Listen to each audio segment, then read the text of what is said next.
Engkau yang nampak Lal. Ayo Lal.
Alhamdulillah.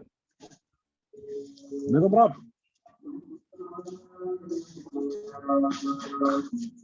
Waalaikumsalam warahmatullahi wabarakatuh. Ini masih di apa kita, Prof?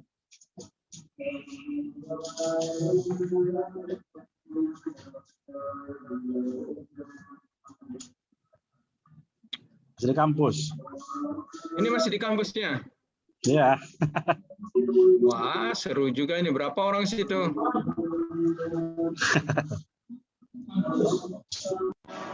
Ini ketua LPM katanya harus ada apa nih, Prof? THR.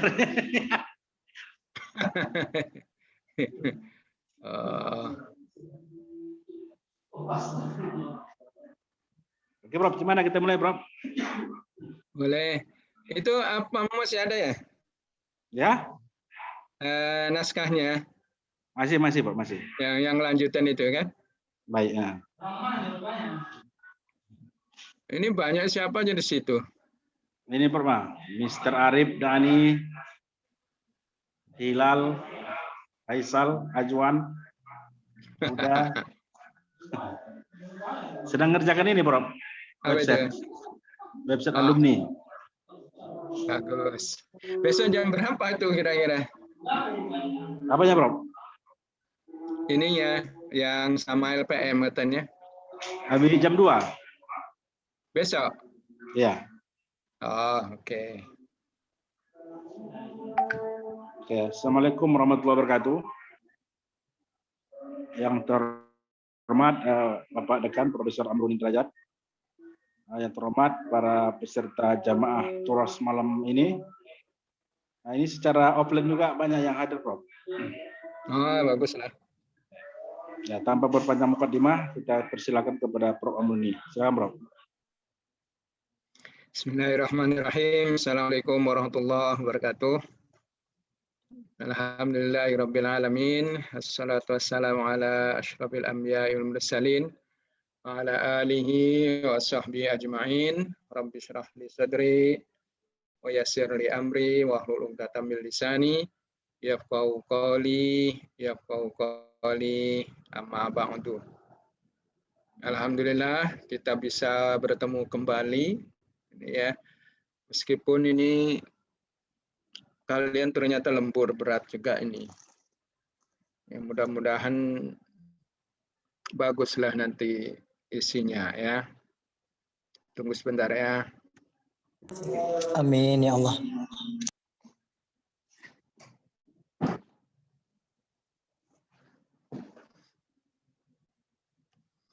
Hari ini kita akan mengkaji tentang masalah ini sambungan yang kemarin nih.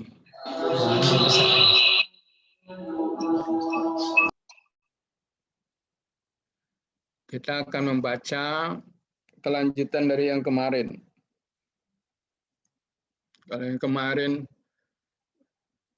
kalau sekiranya kita nggak paham juga kaitannya dengan akal fa'alnya Al-Farabi dan Ibnu Sina, ya akan repot juga ini ya.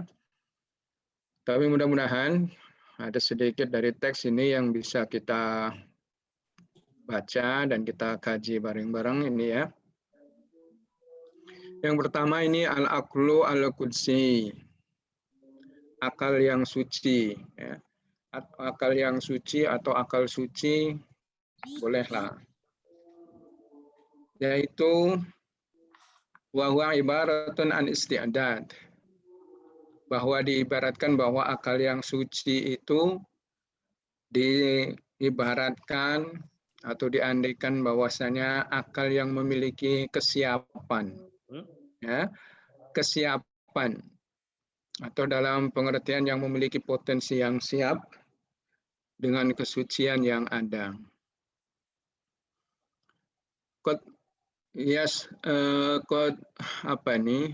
Yasdaddu fi ba'din nas hatta la yahtaju fi ayat tasila bil fi'lil fa'al ila kabiri syai'in. Ya, ila kabirin syai'in wa ila tahrijin wa ta'limin.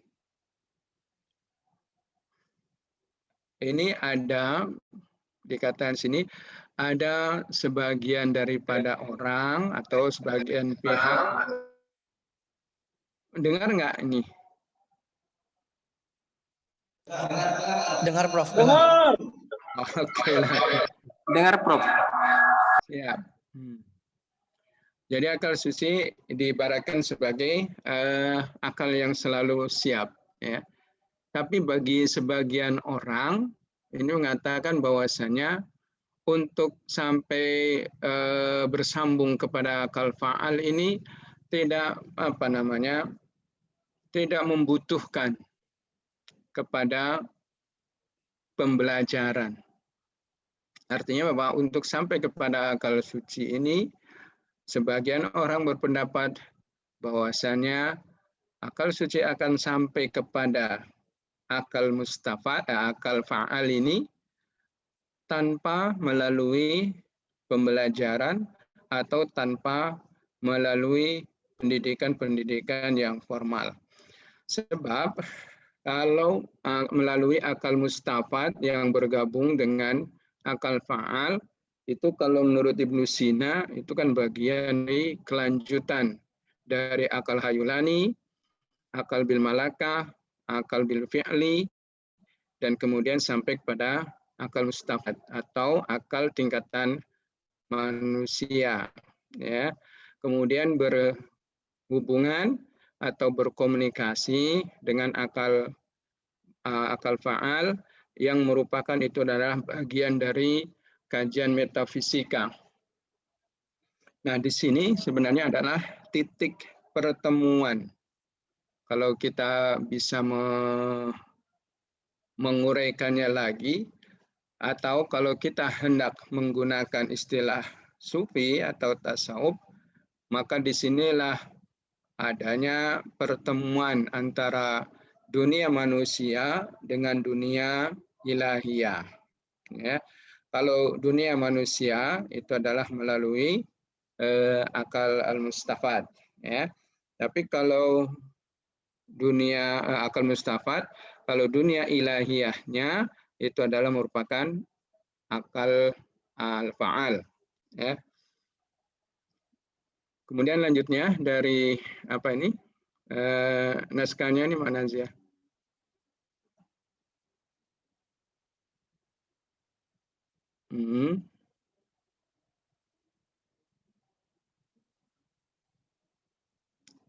Terus. Oh, tunggu. Nggak, atas lagi, ntar. Oh, ke bawah. Nah, faidan fali ba'din nas quwwatun hadsiyatun tumkinuhum minal ittisal bil fi'lil fa'al biduni hajatin ila ta'allumin. Ya. Kalau kayak gitu caranya berarti bagi sebagian manusia itu bahwa yang disebut dengan kuwatun hadsiyatun atau kekuatan potensi suci itu yang memungkinkan untuk bisa berhubungan dengan akal faal. Tapi di sini adalah yang menariknya biduni hajatin ila ta'allumin. Ya, tanpa membutuhkan proses pembelajaran. Ya. Jadi tanpa melalui proses pembelajaran yang resmi, mereka faya'rifuna kulla syai'in min anfusihim. Mereka akan tahu secara otomatis apa saja dari diri mereka sendiri. Ya, kalau mereka memiliki yang disebutnya dengan jiwa yang suci atau yang dimaksudkan dengan kuwatun hadsiyatun. Ya. Jadi bedanya kalau para filosof itu bisa berkomunikasi dengan akal faal, dengan akal 10 ya, atau dengan Ruhul Kudus, itu adalah melalui akal mustafad. Tetapi kalau Nabi ini nanti yang memiliki kuwah hadsiyah itu tanpa melalui proses pembelajaran, dia bisa langsung berkomunikasi dengan akal faal, atau dengan Jibril, atau dengan akal 10. Ya, di sini yang paling membedakan sekali antara Nabi dengan para filosof itu sebenarnya melalui prosesnya. Ya, kalau Nabi itu tanpa melalui proses pembelajaran. Ya, tapi kalau filosof ini adalah melalui proses pembelajaran itu, sehingga dari proses pembelajaran itulah sampai kepada tingkatan yang disebut dengan akal mustafad.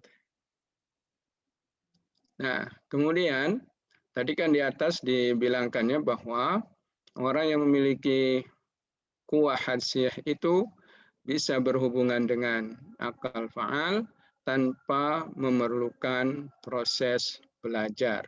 Ya, mereka akan langsung tahu apa saja dari dirinya sendiri.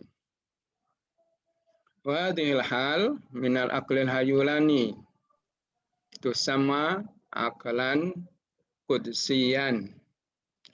Huwa min jinsil aqli bil malakah. Walakinnahu arfa'u minhu. Li'annahu la yashtariku fihi jami'un nas. Ya. Kondisi ataupun akal orang yang memiliki akal qudsiyah itu, jadi dari mana itu sebenarnya akal qudsiyah itu, potensi akal yang mana, ya.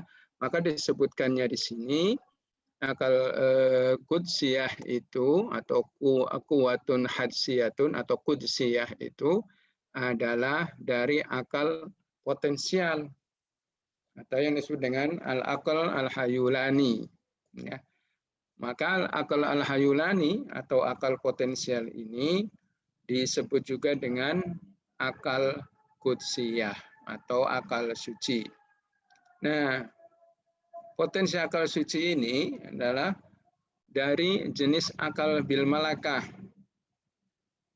Ya, akal bil malakah artinya akal yang sudah mulai belajar, yang mulai terlatih. Ya. Akan tetapi di sini memiliki kualitas yang lebih tinggi daripada bil malakah. Ya. Oleh karena itu, orang yang memiliki kapasitas akal yang suci ini itu enggak banyak dimiliki oleh orang. Ya.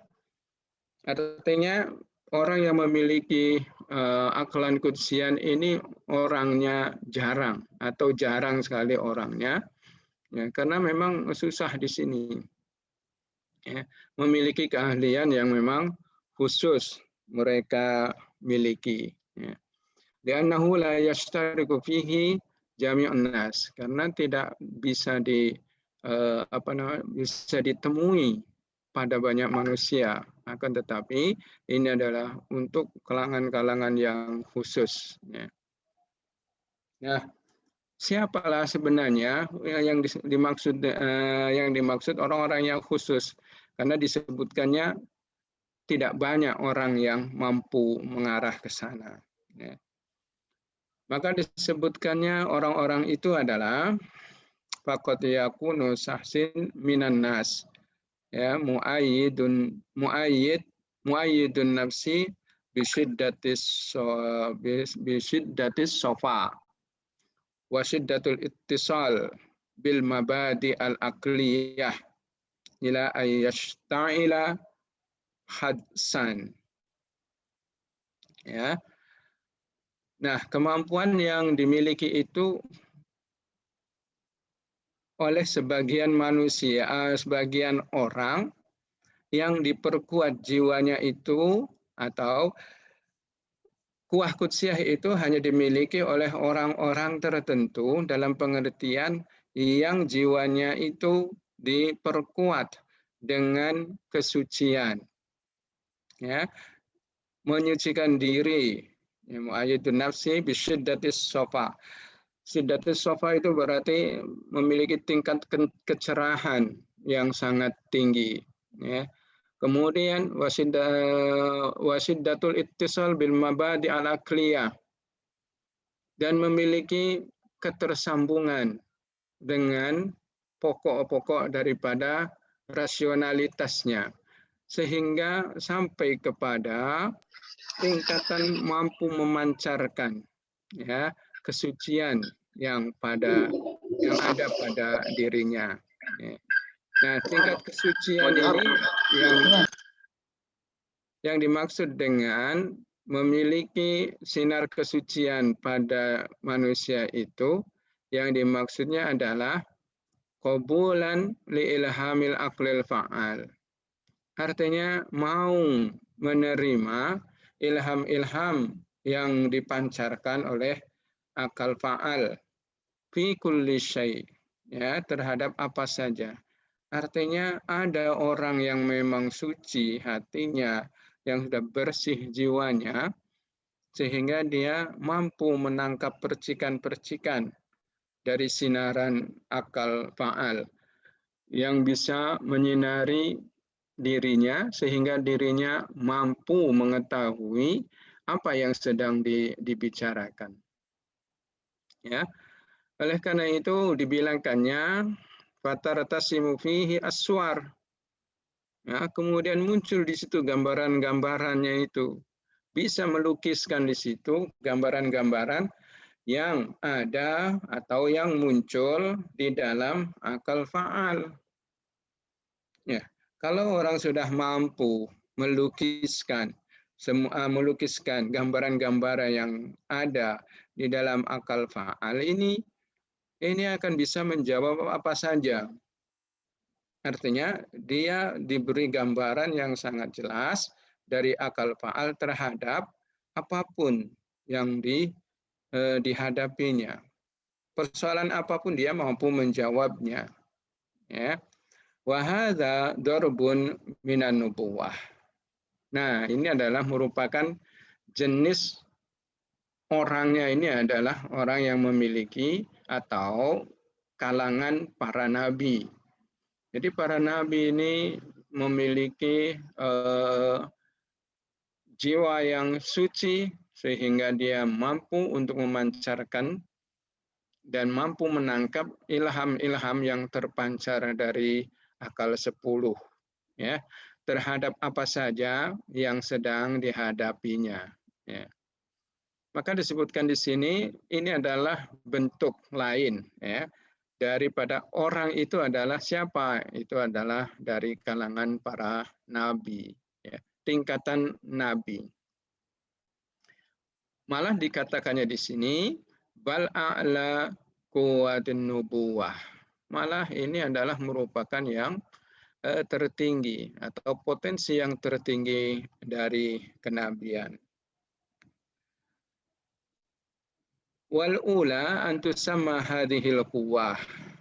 Maka yang paling utama untuk mengatakan ini adalah kekuatan, ya, potensi yang sangat besar, atau quwwatun qudsiyatun, bahwasanya itulah yang disebutkannya sebagai memiliki daya suci, ya, atau potensi suci, ataupun kekuatan suci, nah, terserahlah itu, ya. Wahya a'la maratibil quwa al-insaniyah. Inilah diantaranya yang merupakan level tertinggi dari potensi manusia. Jadi manusia yang tertinggi paling tidak adalah orang yang memiliki jiwa yang kuat, jiwa yang bersih, jiwa yang suci, sehingga jiwa yang suci itu mampu menangkap cahaya-cahaya yang tercerah, yang terpercikan dari akal fa'al. Ya, maka dari cahaya itulah dia akan mampu melukiskan semua gambaran-gambaran yang ditanyakan atau apapun lah yang dipertanyakan. Kemudian wahadhil quwwal qudsiyah indal insan talaki zawatil malaikah. wa tukhatibuha fatatalaqqa anha suarul wahyi bil isyarati au bil intiqasi au as-sautul masmu', ya.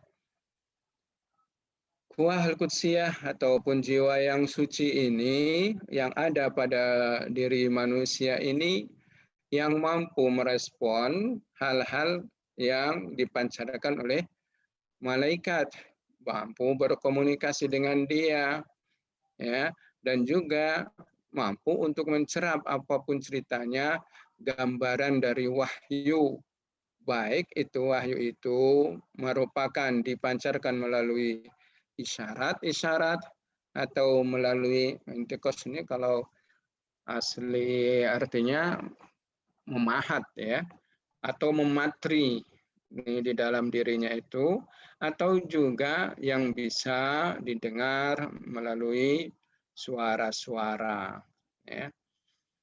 Jadi bilangkan bahwa orang yang memiliki al-quwah al-qudsiyah ini bisa berkomunikasi dengan malaikat, bisa berhubungan, dan bisa mencerap wahyu, baik itu melalui isyarat atau melalui terpatrian ataupun melalui suara-suara yang terdengar. Ya.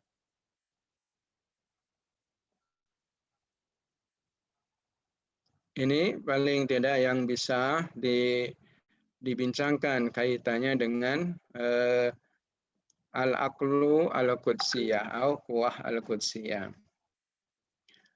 Maka faidan faladail insan quwwatun qudsiyatun. Ya.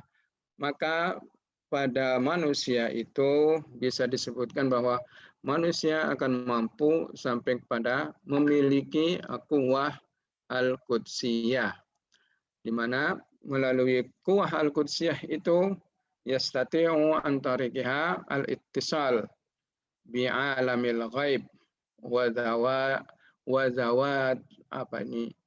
zawatihal malaikiyah, ya, yang mampu untuk berhubungan, berkomunikasi dengan dunia gaib, ya, dan dunia-dunia kemalaikatan, ya. Wa hadhil quwwah al-qudsiyah hiya darbun minal hadsis sufi, ya. Quwah atau potensi suci ini adalah merupakan bagian ataupun merupakan jenis daripada kenabian. Tunggu ya. Darbun minal hadis sufi ini adalah merupakan gambaran, gambaran atau dari kesucian para sufi, ya. Wa yushiru Ibnu Sina ila anna hadzal hadsi laisat darban minan nubuwati fahasab bal arfa'u darajatiha. Maka al-hadis as-sufi atau sufi yang memiliki jiwa yang suci ini, ya, ini menurut Ibnu Sina atau yang diisyaratkan oleh Ibnu Sina itu sebagai al-hadas ini, maka dikatakan lagi bahwa al-hadas ini bukan sekedar kekuatan yang sifatnya kenabian saja. Bal arfa'u darajatiha, tetapi dikatakannya adalah orang yang memiliki hadas, kemampuan hadas itu adalah memiliki derajat level yang paling arfa, yang paling tinggi, ya. Baina Ibnu Sina idzan yushiru ila al-idrak al-mubashir inda sufiyah. Maka kalau begitu halnya, maka Ibnu Sina ini bisa mengisyaratkan bahwa adanya pengetahuan yang sifatnya menurut para sufi, ya, menurut para mistikus, dan menjadikannya bahwa al-hadis as-sufi ini adalah merupakan level yang tertinggi daripada kenabian.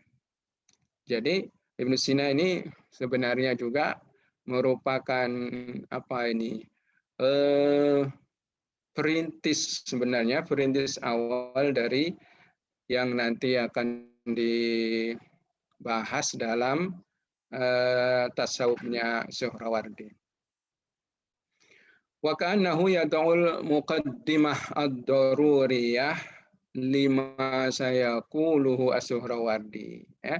Jadi dengan adanya al-idrakul mubashir menurut atau pengetahuan langsung menurut para sufi ini, ya, maka Ibnu Sina ini seolah-olah memberikan pondasi-pondasi pertama bagi teorinya nanti Suhrawardi tentang masalah keutamaan atau keunggulan para wali. Ya. Maka dikatakannya di sini wa ka'annahu yad'ul muqaddimah ad-daruriyah lima sayaquluhu as-Suhrawardi fi ma ba'du. Ya, nanti kan tasawufnya Ibnu Sina ini kemudian dikembangkan dan dilanjutkan oleh Suhrawardi. Fima ba'du, nantinya selanjutnya. Min annal wali a'la darajatin minan nabi. Bahwasanya wali itu memiliki tingkatan yang lebih tinggi lagi dari nabi.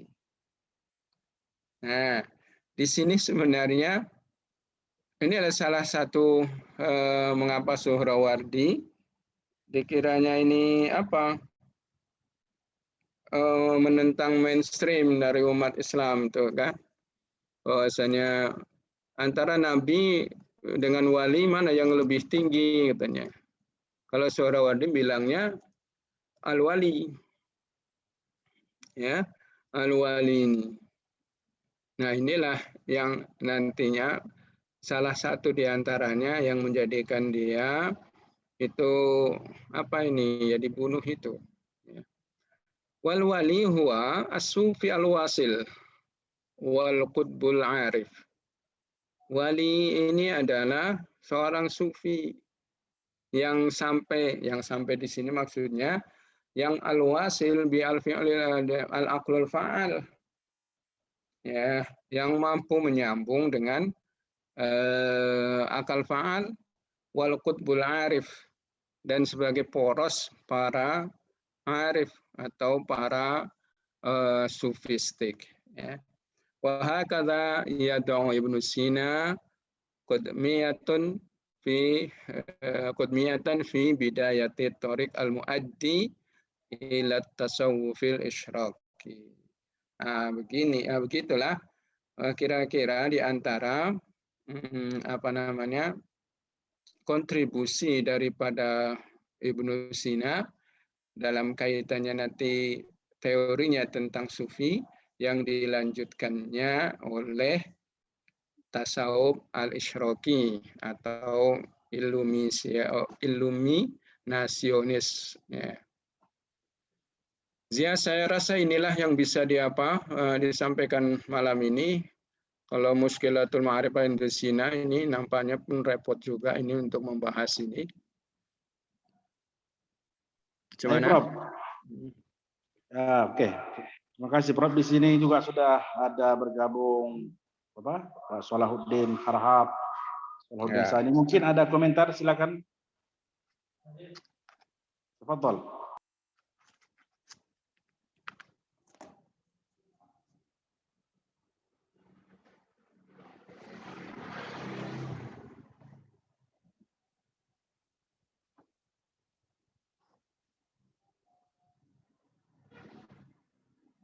Ya, silakan Salahuddin.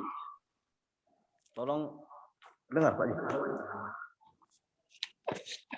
Assalamualaikum. Waalaikumsalam warahmatullahi wabarakatuh. Tuan Zia, tolong halaman yang di atasnya. Paling atas. Ya'rifuna kulla syai'in min anfusihim.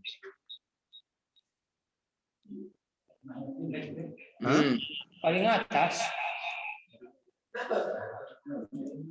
Ada lagi. Yang ke atas, Tuan. Pertama kali, nomor pertama Tuan. لا ليس هذا. ليش مش هذا يا أخي.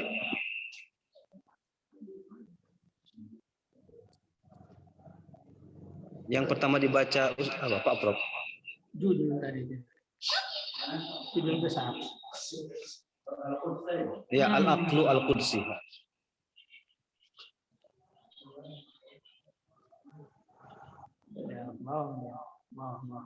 Atas lagi. Terus lagi.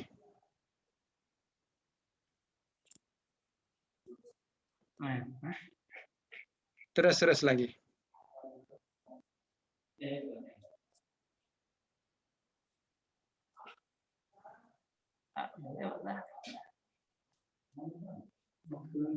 Yang pertama kali dibaca, Tuan.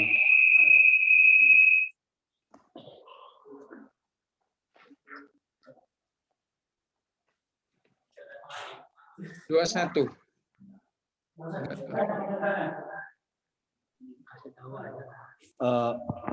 Jadi kan Ustadz dalam teks itu ada kata-kata ya'rifuna kulla syai'in min anfusihim. Maksudnya yang ingin didiskusikan atau ditanyakan, mereka mengetahui segala sesuatu min anfusihimnya. Maksudnya segala sesuatu yang di luar dari diri mereka atau segala sesuatu yang berasal dari diri mereka. Bagaimana pemahamannya kira-kira Pak? Kalau menurut saya, bahwasanya mereka itu akan mampu mengetahui pengetahuan-pengetahuan itu dari dirinya sendiri, ya kan? Tapi dari dirinya sendiri, kalau menurut teorinya Ibnu Sina itu, karena ada sinaran dari akal fa'al. Ya. Misalnya tidak mungkin dia akan mengetahui dirinya sendiri dalam pengertian karena ada kuwah kudsiyahnya itu. 99. Iya itu tadi. Ini.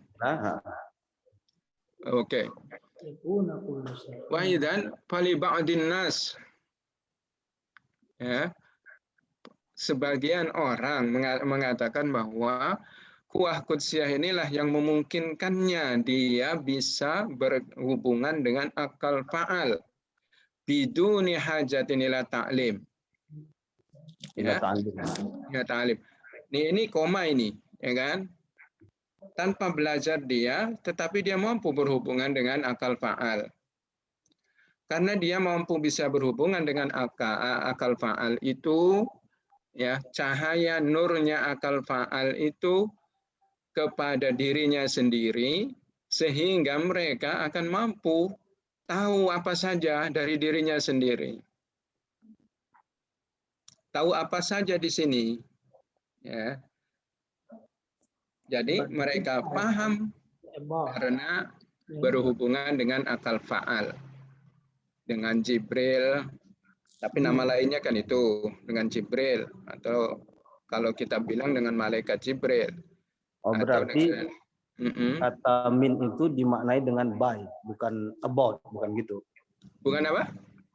Min itu berarti dimaknai dengan by, bukan about, bukan tentang diri mereka. Iya.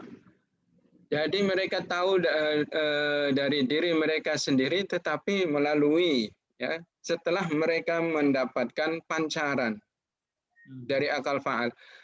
Dia pasti akan mampu mengetahui apa saja, tapi bukan dirinya sendiri dalam pengertian tanpa adanya akal fa'al.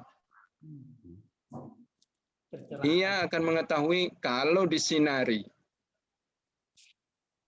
Makanya di sini ada kata kunci di situ, di atas itu baris atas, minal ittisali bil aqlil fa'al. Biduni hajatin ila ta'alumin, iya. Tapi dia sudah mampu menserap sinaran dari sinarnya akal fa'al. Jadi boleh tambah Tuan. Boleh lah. Ini menurut pandangan Pak Kiai Prof, ketika sampai pada kata-kata yang di bawah tadi, al-wali a'la darajatin minan nabi. Ya. Bagaimana pandangan Pak Kiai Prof kira-kira itu dengan terma itu? Dengan terma itu, tapi ini menurut dia ya, menurut Suhrawardi atau menurut Ibnu Sina, bahwasanya melalui kuah kudsiyah ini menjadikannya wali lebih atas daripada nabi. Kenapa? Karena nabi itu katanya biduni ta'allumin. Iya, di sini ya. Tunggu ya.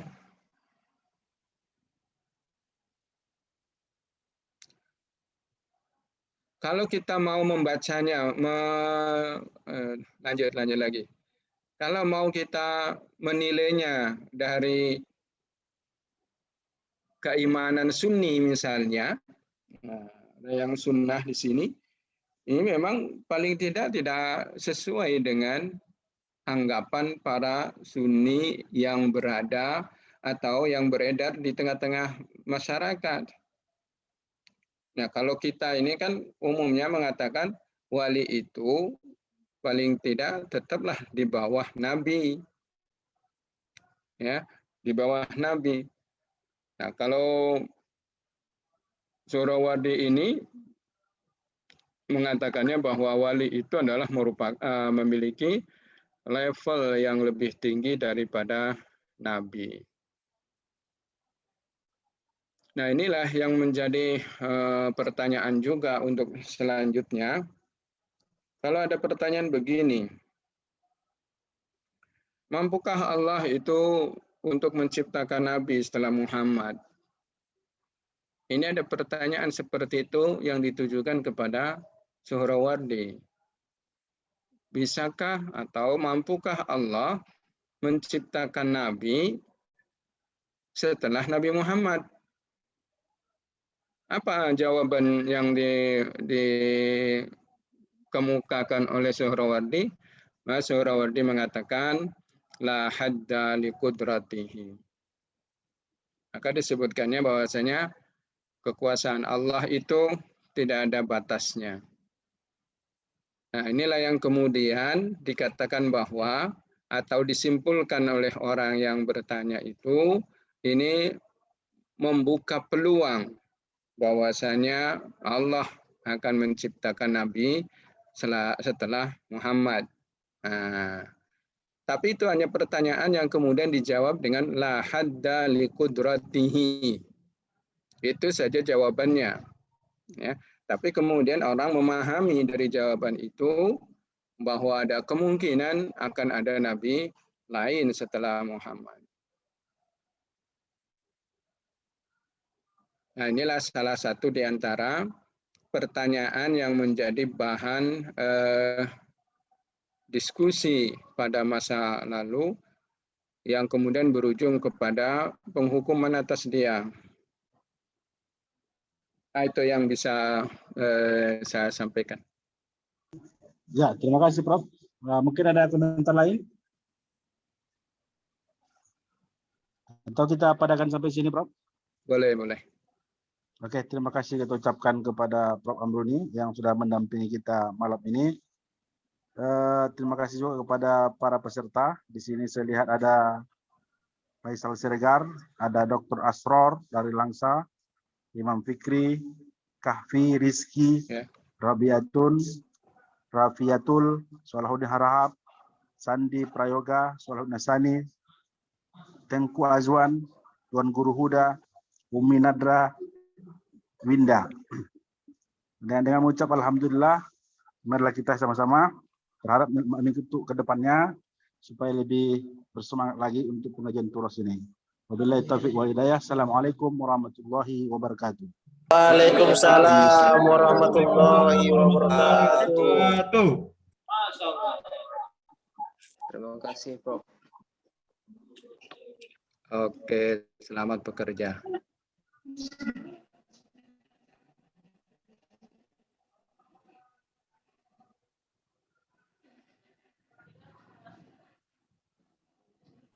Kita lanjut ini Prof sampai sahur. Baguslah kalau kayak gitu. Ada Salahuddin di situ. Izin untuk kita mematikan Prof ya. Baik. Assalamualaikum. Waalaikumsalam.